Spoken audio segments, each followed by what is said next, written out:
NCERT का जो नया सिलेबस आया है उसके हिसाब से हम लोग मैथ का पढ़ाई करेंगे। उसमें पहले चैप्टर का नाम है पूर्णांक। लगभग पिछला वाला भी पूर्णांक ही था, लेकिन इसमें बहुत कुछ बदल गया है। 7वां 8वां दोनों को मिला करके बनाया गया है, तो अच्छा से फिर से पढ़ेंगे हम लोग। पूर्णांक का मतलब होता है, इंग्लिश में क्या होता है, इंटीजर। इसका मतलब पूर्ण जोड़ अंक। पूर्ण का मतलब क्या होता है, पूरा। अंक तो अंक हो गया, पूरा अंक। पूरा मतलब क्या होता है, जैसे कि 1 2 0 -1 -2 -4 पे पूरा पूरा लिख रहा है, लेकिन 1/2 लिखे मतलब क्या, वो आधा है। ये भी आधा है, ये क्या है, 2 पूर्णांक 1/2 है, तो ये भिन्न हो गया। तो जो पूरा नहीं है उसको पूर्णांक में नहीं ले सकते हैं, पूरा का पूरा होना चाहिए अंक, तभी वो पूर्णांक होगा। अब देखिए, यह एक संख्या रेखा, इसको क्या बोलते हैं हम लोग, संख्या रेखा। क्या ये संख्या रेखा, क्या है, संख्या रेखा। संख्या रेखा में एक लाइन होता है जहाँ बीच में क्या होता है, जीरो होता है, बीच में जीरो। और दाहिना बगल, दाहिने साइड 1 से लेकर के अनंत तक, बायां साइड -1 से लेकर के अनंत तक होता है। दाहिना में 1 से लेकर अनंत तक चलेगा, ऐसा कोई अंत नहीं है, और इधर भी कोई अंत नहीं है। और बीच में क्या रहेगा, जीरो रहेगा। यहाँ देखोगे जीरो से, यानी इधर आ गया तो जीरो से क्या है, ये बड़ा है। बड़ा मतलब क्या गया, पॉजिटिव है। क्या ये पॉजिटिव है। पॉजिटिव बोलते हैं धनात्मक बोलते हैं, और नेगेटिव बोलते हैं ऋणात्मक। धनात्मक क्या होगा, जो जीरो से बड़ा होगा वो क्या होगा, धनात्मक होगा, और जो जीरो से छोटा होगा वो ऋणात्मक। लेकिन कभी कभी पूछता है कि जीरो कैसा पूर्णांक है, जीरो कैसा पूर्णांक है। तो वहां पर क्या करते हैं कि जीरो एक ऐसा पूर्णांक है जिसको हम धनात्मक या ऋणात्मक में नहीं रख सकते हैं। मतलब ना तो धनात्मक है, ना ये ऋणात्मक है। जीरो ना तो धनात्मक है और ना ही ऋणात्मक है। तो ये पूरा देखने के बाद क्या पता चलता है कि जितने ये 1 से अनंत तक को क्या संख्या बोलते हैं लोग, प्राकृत संख्या बोलते हैं, प्राकृत संख्या। और इधर देखो तो प्राकृत संख्या में माइनस लगा कि नहीं, अगर देखा जाए तो क्या है, ये सब क्या है, प्राकृत संख्या है, लेकिन सब में क्या लगा हुआ है, माइनस। क्या लगा है, माइनस।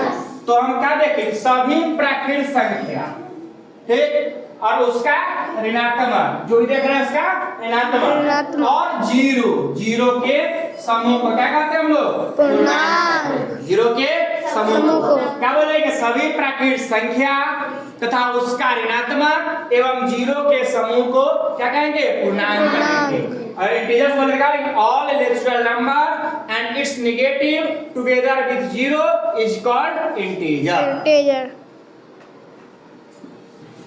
अब यहाँ पर कुछ सूत्र है पूर्णांक के योग। योग मतलब क्या होता है, जोड़। अब व्यवकलन मतलब घटाव, क्या होता है, व्यवकलन मतलब घटाव होता है। इसका एक नियम है, समृद्ध नियम, जिसको बोलते हैं क्लोजर प्रॉपर्टी। कहते हैं क्लोजर प्रॉपर्टी। ये क्या कहता है कि 2 पूर्ण संख्या दिया हो, 2 पूर्ण संख्या दिया हो, तो इसको जोड़ेंगे, क्या करेंगे, जोड़ेंगे। 2 पूर्ण संख्या को जोड़ेंगे तो क्या प्राप्त होगा, पूर्ण संख्या। 14 और 3 क्या था, पूर्ण संख्या था, और जोड़े तो क्या प्राप्त हुआ, पूर्ण। ये भी दोनों पूर्ण संख्या था, और जोड़े तो ये क्या हो गया, पूर्ण संख्या। इसी प्रकार 2 पूर्ण संख्याओं का व्यवकलन यानी क्या, घटाव, क्या होगा, एक पूर्ण संख्या। यानी 2 पूर्ण संख्या को जोड़ेंगे तो पूर्ण संख्या, 2 पूर्ण संख्या हटाएंगे तो पूर्ण संख्या प्राप्त हो। ऐसे क्या बोलते हैं हम लोग, समृद्ध नियम बोलते हैं, कहते हैं क्लोजर प्रॉपर्टी, समृद्ध नियम। ठीक है, क्लास मैथ आज सेकेंड डे। हम लोग पूर्णांक में अब आगे पढ़ेंगे कि किस प्रकार बहुत सारे जो नियम बनाए गए हैं पूर्णांकों के लिए वो किस प्रकार लागू होता है। तो पहला है एक क्रम विनिमय नियम। क्या है, क्रम विनिमय नियम। क्रम विनिमय का नियम का मतलब क्या होता है, पहले ये जान लीजिए। जैसे इस हाथ में 5 उंगली, इस हाथ में 5 या 4 उंगली, है ना, तो 5 और 4 कितना हुआ, 9। अब उल्टा कर दिए, कितना हो रहा है, 9। मैंने क्रम बदल गया लेकिन मान उसका नहीं बदला। यानी इधर a प्लस b है और इधर b प्लस a है। यह किसके लिए लागू होगा, जोड़ के लिए। जी। लेकिन a माइनस बी और b माइनस ए बराबर नहीं होगा। कैसे नहीं होगा से देख लो। 5 में से 3 गया तो कितना होगा 2 लेकिन 2 में से 5 गया तो -3 हो गया तो बराबर नहीं ना हुआ। No sir. इसलिए यह घटाव के लिए लागू नहीं है। फिर गुना के लिए देखिए a गुना b और b गुने a। देखो इसमें कितना है 2 इसमें कितना है 3 गुना करो 6 आप करो 6 बदलने के बाद गुना में लागू रह गया ना। जी सर। गुना के लिए लागू होगा।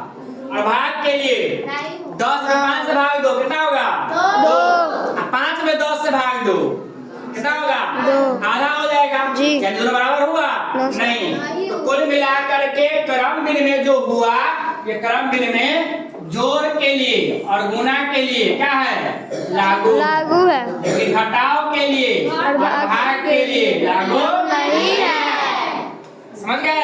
इसके लिए एग्जाम्पल जो हम समझाए हैं इसका एग्जाम्पल आप देखिए 7 + 3 10 और 3 + 7 10 दोनों बराबर है कि नहीं जो जी। लागू है। घटाव के लिए देखो बराबर 4 आया या -4 आ गया मान सेम ही आएगा लेकिन वो एक प्लस में आएगा एक माइनस में आएगा तो बराबर नहीं होगा इसलिए लागू नहीं है। गुना के लिए 7 × 3 21 है और 3 × 7 21 है ये भी लागू है। जी। 12 में 3 से भाग दोगे 4 आएगा लेकिन 3 में 12 से भाग दोगे तो 4 नहीं आएगा 1/4 आएगा इसलिए भाग के लिए लागू नहीं है। होगा। समझ गए ना। जी। यानी कुल मिलाकर के हम कह सकते हैं कि क्रम विनिमय का जो नियम है किसका नियम क्रम विनिमय का ये जो है जोड़ और गुना पर लागू होता है और घटाव और भाग पर लागू नहीं होता है। सही से रखेंगे स्वामी।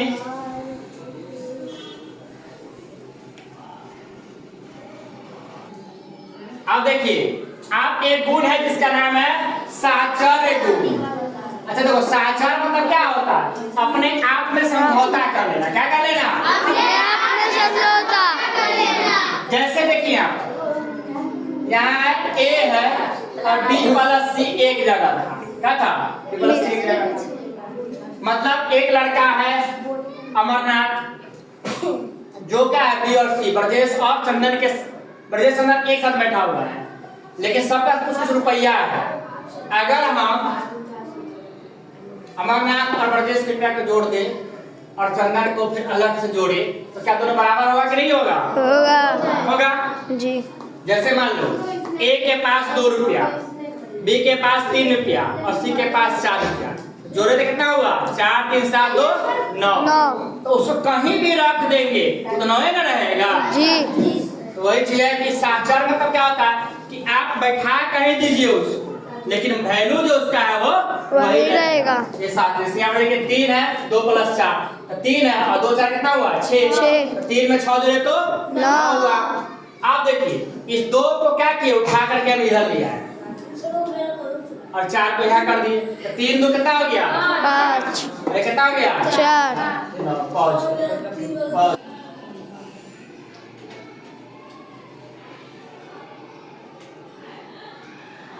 हम लोग योज तस्मात्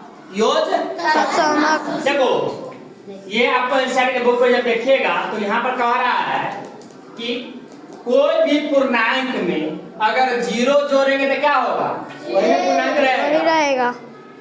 तुम्हारे पास 15 रुपया है और कुछ नहीं जोड़े तो क्या हो गया 15 ही हो गया ना या ऋणात्मक है तो वही रह जाएगा। लेकिन इसका एक और चीज कैसे समझना आसान है ये इसको कारण एक तो समझ गया कि 5 में 0 जोड़े तो 5 हुआ और -4 में 0 जोड़े तो -4 हुआ। अगर ये समझ में नहीं आ रही है तो एक चीज और समझिए कि कैसे योग तत्मक कर सकते हैं। तो वैसा मान जिसको जोड़ने पर 0 हो जाए वही उसका क्या हो जाएगा योग। ए में क्या जोड़ेंगे तो 0 होगा तो -1। जैसे 4 है तो 4 में क्या जोड़े -4 0 हो जाएगा। -5 है तब क्या जोड़ेंगे +5 क्या हो जाएगा ये 0। समझ आया ना। यानी कोई भी मान दिया है 10 हमको लाना क्या है 0। इसमें कितना जोड़ना पड़ेगा -10 हमको दिया -50 रुपया है कितना इसमें जोड़ेंगे 50 50 50 समझ आ गया ना? जी समझ गए? अब आगे देखेंगे पूर्णांकों का गुणन देखेंगे। क्या देखेंगे? पूर्णांकों का गुणन। गुणन का नियम हम पहले ही बता चुके थे लेकिन नया बुक के साथ इसमें क्या कर रहा है कि अगर दोनों प्लस हो तो क्या होगा? प्लस। दोनों अगर माइनस है तो भी प्लस। जी। या ऐसे समझ लीजिए कि दोनों जब बराबर बराबर हो तो क्या होगा? प्लस। और दोनों जब अलग अलग हो माइनस। एक प्लस एक माइनस माइनस एक माइनस एक प्लस माइनस। इस चारों का एग्जांपल हम यहाँ पर दिए हुए हैं। 2 गुने 2 4 -2 -2 4 तो यहाँ पर -4 यानी समान समान अगर है प्लस हो गया और समान है माइनस। अब एक बात ये देखो कब क्या होता है कि 3 को माइनस दे दिया 4 को माइनस दे दिया 5 को माइनस दे दिया 6 को माइनस दिया वहाँ पर हम लोग कंफ्यूजन कर जाते हैं है ना कंफ्यूज होते हैं। यहाँ पर क्या है देखना है कि माइनस माइनस हुआ तो क्या हुआ प्लस 3 माइनस है तो माइनस और यहाँ पर क्या है 4 है तो प्लस। ये कैसे समझेंगे कि कब माइनस कब प्लस होगा? तो ये बहुत आसान चीज है। ऋणात्मक मतलब ये माइनस वाला क्लियर? जी। माइनस वाला को हम देखेंगे कि जितने इसकी संख्या अगर सम हो क्या हो? सम। माइनस वाला का संख्या अगर सम हो तो प्लस हो मतलब 2 हो 4 हो 6 हो 8 हो तो क्या आ जाएगा? Plus plus. अगर विषम हो तब क्या आ जाएगा? माइनस। अगर वो सम है तो प्लस और विषम है तो क्या आ जाएगा? माइनस। समझ गए? जी। पॉज।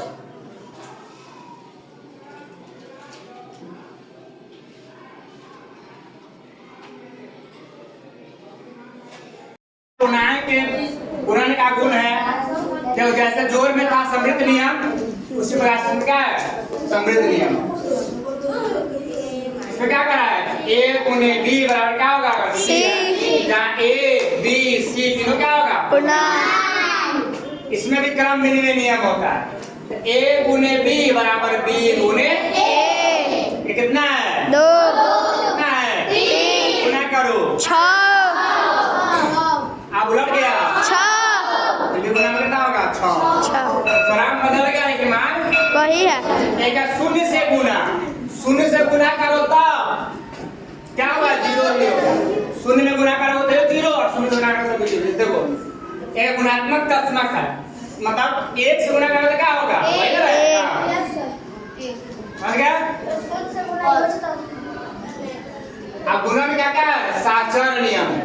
जैसे योग में देखे हो कि जगह कहीं भी रख गुना तो सही में रहेगा ना। जैसे a है और b गुना c है तो इसको अगर हम b c का है एक साथ है a अलग है। अब उसी प्रकार से a गुने b है और c अलग।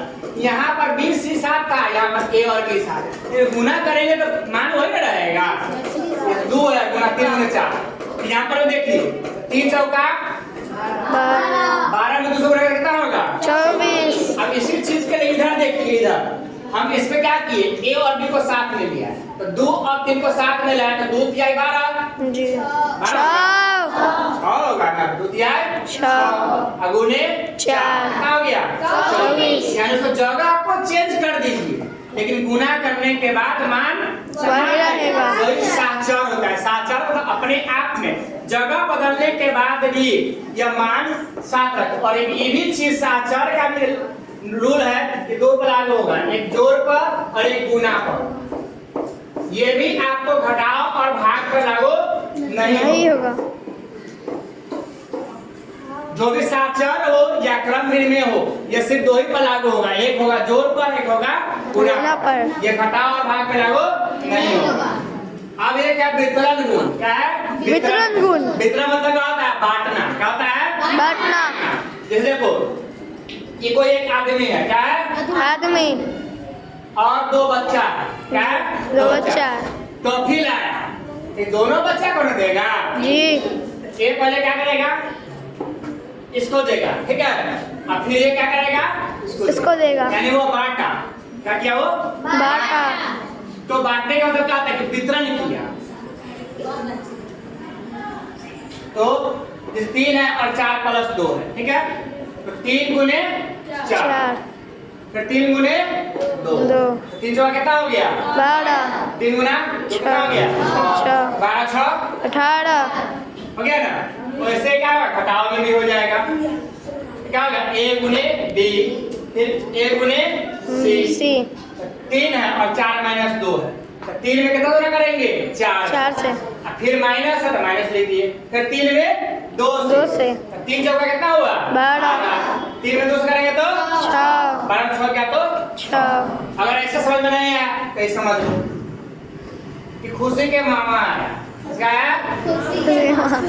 अभी खुशी है, अभी परेशान था, क्या है जी, तो मिठाई लेके आया, क्या लेके आया मिठाई, तो दोनों को देगा कि खाली एक को देगा, दोनों को देगा ना, दोनों को मिलेगा, इसलिए क्या हो गया वितरण नियम हुआ, क्या हुआ वितरण नियम, इसके आए क्लास हम लोग ने जोड़ घटाव और गुणा के सभी नियम को समझा, कैसे बनेगा वो भी समझा। अब हम लोग भाग के गुण पर आते हैं, पूर्णांक के भाग का गुण। भाग मतलब तो भाग का सिंबल होता है, ये होता है भाग। इसमें क्या होता है कि अगर दो संख्या दिया हुआ है, कितना दो संख्या, पहला संख्या ये और दूसरी संख्या ये, और ये रिजल्ट हुआ, क्या हुआ रिजल्ट। तो अगर ये दोनों प्लस हो तो प्लस होगा, दोनों माइनस है तो भी प्लस होगा, क्यों दोनों एक जैसा हो तो प्लस और दोनों अलग अलग है तो माइनस। एग्जांपल में देखिए यहाँ पर 2 में 2 से भाग देंगे कितना होगा माइनस, 2 में -2 भाग देंगे तो भी क्योंकि देखो दोनों में प्लस था या दोनों में माइनस था, तो ऐसा क्या आएगा प्लस से में आएगा, क्या आएगा। अगर यहाँ पर एक प्लस और एक माइनस है क्या हो गया माइनस है, प्लस है तो यानी इससे क्या स्पष्ट हो रहा है कि अगर दोनों एक जैसा हो तो प्लस होगा और दोनों में अलग अलग होगा तो महत्वपूर्ण देखिए यहाँ पर बात कि जब 0 दिया हुआ, क्या दिया हो 0, इसमें कोनो संख्या से आप भाग देते हैं तो भागफल क्या आता है 0। मतलब मान लीजिए कि आपके पास 0 रुपया, कितना है 0, और इसको 5 आदमी में दे दी, 5 आदमी के दिए थोड़ा थोड़ा थोड़ा थोड़ा 5 आदमी के दिए, तो सबको कितना मिला 25, 0 मिला, इसलिए भागफल क्या होता है यहाँ पर 0। अब आपके पास अनंत रुपया है, बहुत सारा रुपया है, लेकिन किसी को देना ही नहीं है, किसी को देना ही नहीं है, तो किसी को क्या मिलेगा मिलेगा नहीं, देना ही नहीं था, मतलब क्या वो अपरिभाषित रह गया। पैसा आपके पास है लेकिन आपको देना ही नहीं है। कभी भी भाग को समझने के लिए यहाँ पर ध्यान दीजिएगा, भाग क्या होता है 1/2, ये ना भाग होता है 1/4, 4/8, ये भाग होता है। मतलब क्या होता है कि 4 गो समान को 8 आदमी में बांटना है, क्या करेंगे आधा आधा देंगे ना जी, एक गो समान को 2 आदमी में बांटना है, आधा काट के आधा बांट देंगे। एक गो समान को 4 में बांटना है, अगर मान लो कि ऐसे क्या करेंगे 4 भाग में इसको बांट देंगे, सब भाग को कितना मिलेगा ये यही भाग होता है। भाग मतलब क्या होता है हिस्सा, देना कैसे है। इसी में अगर आप देखिएगा, आप देखिए यहाँ पर,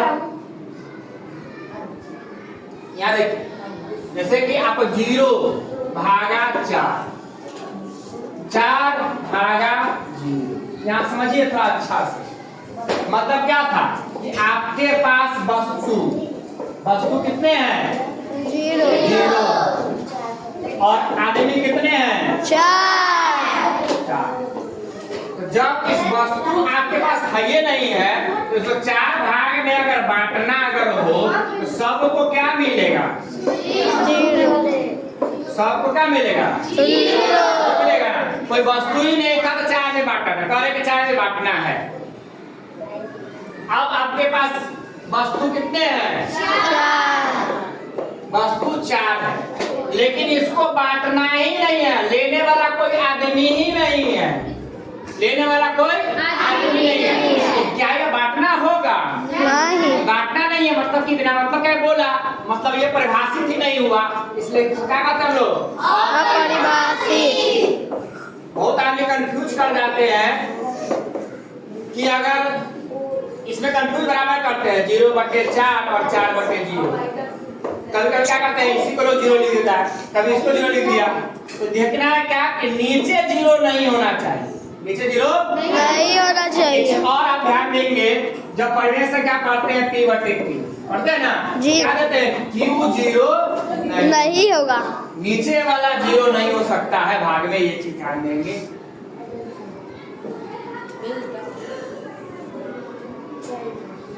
अब यहाँ देखिए भाग के लिए कुछ नियम है, क्रम बदले थे गुणा में, 2 था 3 था, फिर 2 की और 3 की, कोई अंतर आया था नहीं आया।